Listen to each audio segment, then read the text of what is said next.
మా బొట్టు బోనం నిప్పుల ధూపం పచ్చని కొమ్ముల పసుపు రూపం పెద్దమ్మ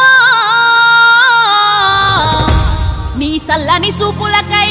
మా పిల్ల పాపలతో నీకు పబ్బతి పట్టినమే తల్లి